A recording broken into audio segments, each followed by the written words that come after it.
Hello everyone, welcome back to my channel দেবযানীর সংসার। আশা করি তোমরা সবাই খুব ভালো আছো আর আমিও বেশ ভালোই আছি। ইলিশ মাছ ছাড়াচ্ছিলাম জামাই ষষ্ঠীর পরের দিনের এইটা ভিউ। এত ধরনের মাছ ছাড়াতে ছাড়াতে আর কাটতে কাটতে আমি তো ভীষণ হাঁপিয়ে গেছি, একদমই টায়ার্ড। যা গরম পড়েছে কি বলবো, তার জন্য এই ননদিনীকে দিয়ে একটা মাছ কাটিয়ে নিলাম।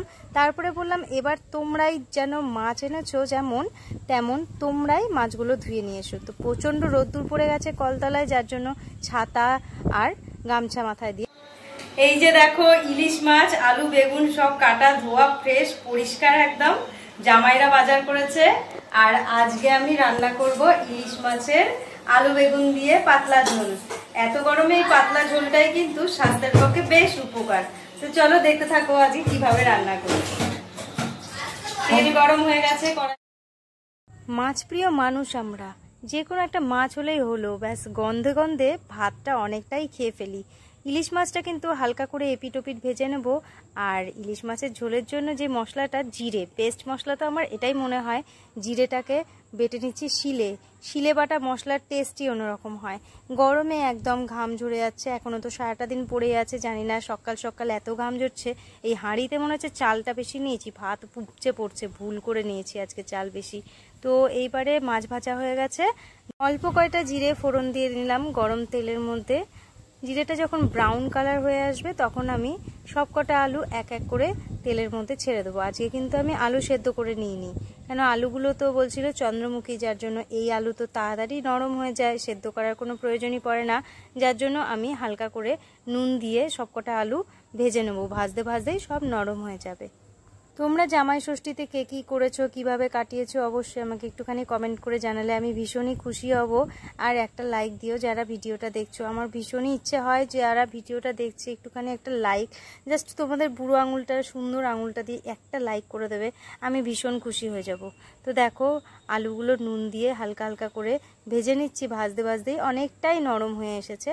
তো এইবারে মশলাগুলো তোমাদের দেখাই কি কি মশলা নিয়েছি। হলুদ গুঁড়ো, জিরে বাটা আর লঙ্কা বাটা। এই দেখো মাছগুলোকে একটুখানি তোমাদের দেখাবো বলে সাজানো থালার মধ্যে পুরো এক থালা মাছ হয়েছে। এই যে আলু ভাজাও হয়ে গেছে। এইবারে কিন্তু আমি তেলের মধ্যে সবকটা বেগুন দিয়ে দিলাম। বেগুনগুলো লাল লাল একটুখানি হয়ে এলেই এর মধ্যে নুনটা দিয়ে আবার একটুখানি নাড়াচাড়া করে নেব। তারপরে কিন্তু মশলাগুলো এক এক করে সবকটাই দিয়ে দেবো। প্রথমে জিরে বাটা দিয়ে দিলাম, এইবারে লঙ্কা বাটাটাও দিয়ে দিলাম, এইবারে হলুদ গুঁড়ো। এইবারে বেশ করে নাড়তে চাড়তে থাকবো।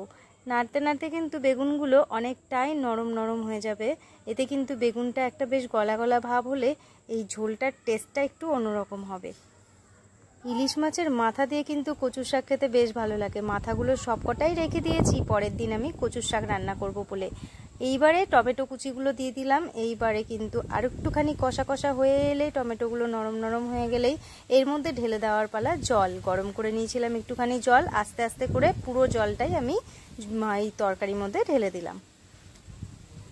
আবার এইদিকে আমাদের চিংড়ি মাছ দিয়ে কী করা হচ্ছে দেখো, কাঁচা কাঁচা চিংড়ি মাছ লতি, আবার এর মধ্যে নুন হলুদ সর্ষে বাটা দিয়ে বেশ করে তেল দিয়ে মাখিয়ে এক সাইডে কিন্তু বসিয়ে দিলাম।